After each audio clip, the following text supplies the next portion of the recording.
Sambil kita nyantai, kita bahas tentang promil atau program hamil. Kita mulai dulu dari penjelasan tentang alat reproduksi wanita. Nah, di situ ada bagian-bagian penting yang perlu kita ketahui. Ada rahim, ada tuba falopi, dan ada ovarium.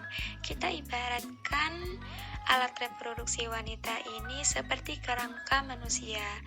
Kita ibaratkan rahim seperti kepala, terus lengan ini kita ibaratkan tuba falopi. Tuba ini merupakan saluran. Terus jari-jari tangan ini kita ibaratkan fimbrenya. Nanti fimbre ini yang menangkap ovum yang dikeluarkan dari ovarium. Terus lanjut. Kenapa sih orang-orang yang program hamil harus berhubungan pada masa subur? Karena terbentuknya janin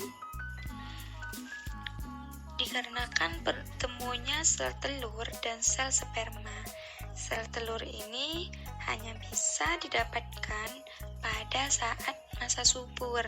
Jadi wanita itu nggak tiap hari ngeluarin sel telur. Wanita itu ngeluarin sel telur. Ovarium ini ngeluarin ovum atau sel telur ini dalam sebulan hanya mengeluarkan 1 kali. Terus, ketika ovarium mengeluarkan ovum, maka akan ditangkap oleh fimbre. Fimbre ini kita ibaratkan dengan apa tadi ya? Dengan jari-jari tangan. Ketika ovarium ini mengeluarkan ovum, maka akan ditangkap oleh fimbre, ditangkap oleh jari-jari tangan, dibawa ke tuba falopi, saluran, atau yang kita ibaratkan tadi seperti lengan, dibawa ke tuba falopi, ke lengan. Terus, nah, di sana ovum dalam penantian nih. Ketika ada sel sperma yang membuahi, maka pertemuan terjadi dan akan dibawa ke dinding rahim. Seiring berjalannya waktu, maka terbentuklah janin. Dan ketika sel telur tidak dikasih kepastian, tidak ada sel sperma yang masuk atau membuahi, maka akan terjadi penebalan dinding rahim dan terjadilah menstruasi. Perlu kita ketahui juga kalau sel telur ini bisa bertahan hanya 24 jam setelah dikeluarkan oleh ovarium. Sedangkan sperma yang sehat bertahan di dalam rahim cukup lama nih, 2-3 hari.